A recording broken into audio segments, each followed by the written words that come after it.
Assalamualaikum warahmatullahi wabarakatuh. Alhamdulillahilladzi arsala rasulahu bil huda wa dinil haq liyudhhirahu 'ala dini kullih wa kafa billahi shahida. Asyhadu an la ilaha illallah wa asyhadu anna Muhammadar Rasulullah. Assalamu alayka ya Rasulullah, assalamu alayka ya Habibullah.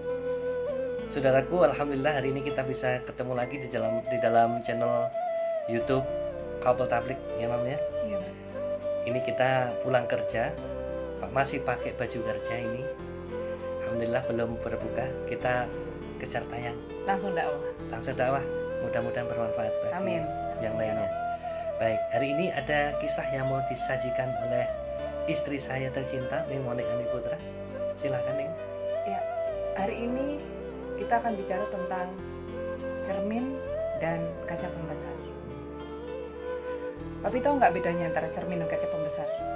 Kalau cermin itu digunakan untuk melihat diri kita sendiri. Mm-mm. Tapi kalau kaca pembesar itu digunakan untuk melihat objek yang lain. Baik. Sebelum itu terjawab, Mami punya cerita. Pada suatu saat ada sebuah keluarga yang lumayan kaya. Rumahnya kebetulan ada jendela besar-besar yang menghadap ke persis ke tetangga, yang mana tetangga itu biasa menjemur di situ, jadi tempat jemuran tetangga. Setiap sarapan yang kelihatan ya jemuran tetangga itu. Lalu setiap kali melihat jemuran tetangga setiap pagi, si istri selalu menceritakan kepada suaminya sambil melihat jemuran itu. Pak, coba lihat deh, jemuran tetangga itu katanya sudah dicuci, tapi kok masih kotor ya? Wah, itu berarti istrinya gak benar nyuci. Itu si istri yang bilang ya. Itu si istri sambil makan. Suaminya hanya bilang, keesokan harinya begitu lagi, keesokan harinya begitu lagi, terus begitu. Memasuki hari ke-7, saat mereka berdua sarapan, tiba-tiba ada perubahan dari si jemuran tadi. Maka si istri bilang sama suaminya, Pak, ini ajaib. Memang kenapa, Bu? Jemurannya biasanya kotor, sekarang udah bersih ya? Apa mungkin istrinya sudah belajar nyuci ya? Kemajuan ini berarti. Apa jawab sang suami? Bu, bukan jemurannya yang tambah bersih, tapi aku tadi pagi baru membersihkan kaca jendela kita. Jadi intinya di sini adalah kadang-kadang kita itu terlalu mudah untuk melihat kesalahan orang. Seperti tadi yang Papi katakan bahwa perbedaan antara cermin dan kaca pembesar. Apabila kita lebih sering melihat, lebih mudah melihat kesalahan orang daripada kesalahan kita sendiri, maka fix kemana-mana yang kita genggam, yang kita bawa adalah kaca pembesar. Saat kita merasa diri kita lebih suci, lebih tahu banyak tentang ilmu agama, maka biasanya yang lebih banyak kita bawa adalah kaca pembesar. Untuk apa? Untuk melihat hal-hal yang kecil-kecil yang harusnya tidak nampak. Melihat dan menilai orang lain. Nah, melihat, menilai, menghakimi lagi. Padahal itu adalah hak prerogatif dari Allah. Jarang dari kita membawa kaca, cermin. Ya walaupun kalau ibu-ibu atau para wanita girangnya paling girang kalau ketemu cermin, entah itu untuk dandan, entah itu untuk merapikan baju. Tapi dalam kehidupan sehari-hari jarang mereka mempergunakan cermin untuk melihat muhasabah terhadap dirinya sendiri. Apa kekurangan saya? Apa kelemahan saya? Waduh, saya agamanya kurang begini, ternyata saya sholatnya kurang begini. Itu jarang. Karena apa? Karena objek yang negatif itu seakan-akan bagi para wanita lebih gayeng kalau dibicarakan daripada objek yang positif. Apalagi saat kita menilai diri kita sendiri. Kadang-kadang banyak orang yang tidak bisa menilai dirinya sendiri. Itu yang menyebabkan tidak banyak orang yang membawa cermin. Nah, menarik ini saudara. Jadi kalau kita lihat, kita itu kalau harus mengevaluasi seperti apa, mengevaluasi diri itu harus seperti apa, muhasabah itu seperti apa ya.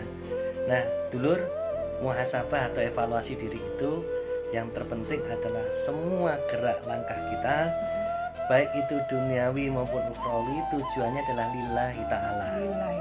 Lillahi ta'ala. Karena Allah sudah perintahkan dalam surat Al-Hasr ayat 18, a'udzubillahi minasyaitonirrajim, ya ayyuhalladzina amanu taqullaha wal tandur nafsu ma qaddamat lighad. Wahai orang-orang yang beriman, bertakwalah. Nah, bertakwa ini kaitannya dengan takut. Takutlah hanya kepada Allah. Jangan takut sama orang lain, jangan takut sama atasan, jangan takut sama bos, jangan takut sama duit, jangan takut sama utang, jangan takut miskin. Jangan takut miskin. Ya, jadi takut hanya kepada Allah.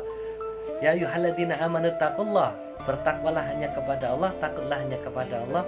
Wal tandur nafsu ma qaddamat lighad. Dan hendaklah setiap diri itu menilai dirinya sendiri, dia sudah membawa bekal apa untuk akhiratnya kelak. Jadi Allah sudah menegaskan hanya satu kuncinya. Kalau kita mau mengevaluasi diri, apakah gerak langkah kita ini sudah kita jadikan bekal untuk menghadap Allah atau belum? Apakah gerak langkah kita ini untuk Allah atau lillahi ta'ala atau belum? Kalau lah sekarang kita mengevaluasi diri, kita kerja untuk apa? Kita kerja untuk duit, kita kerja untuk bos, kita kerja untuk status, kita kerja untuk ngejar materi, maka mungkin itu tidak didapat malah.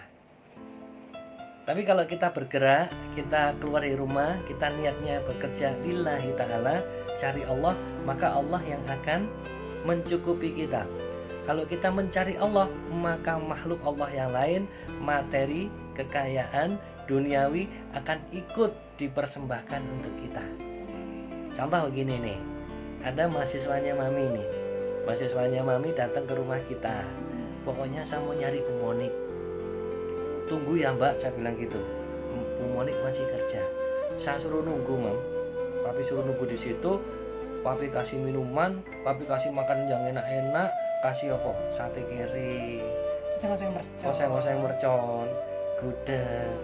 Ini kangen Jogja. Rindu pulang nggak boleh pulang nih. Nah, terus dia tidak mau makan sama sekali. Enggak, terima kasih Pak, saya hanya ingin ketemu Bu Monik. Nah, kemudian Mami datang bilang, ya senang banget ketemu Bu Monik. Bu Monik sudah lama nggak ketemu, merindukan Bu Monik. Ngobrol ngalor ngidul, silahkan diminum, silahkan dimakan. Enggak Bu, saya kesini hanya untuk ketemu Bu Monik. Itu bagaimana perasaan Mami? Perasaannya ya pasti tersanjung ya Pak. Tersanjung, bangga, karena yang dicari Mami, bukan makanannya. Begitu pula Allah yang maha memiliki kekayaan, yang maha memiliki dunia.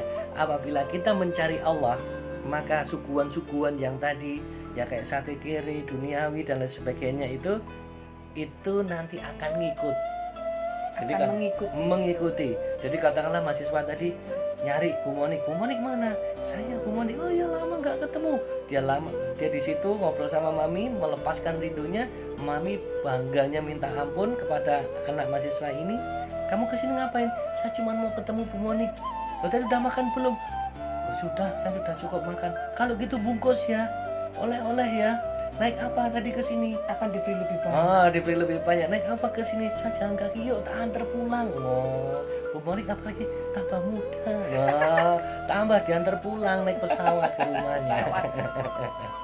Jadi kalau kita saudaraku nyari Gusti Allah, kita nyari Allah, maka kita akan dapatkan semuanya. Tapi mari kita evaluasi, kalau selama ini kita mencari di luar Allah, maka kita tidak akan mendapatkan semuanya. Jadi saudaraku, lihat diri sendiri, jangan lihat orang lain.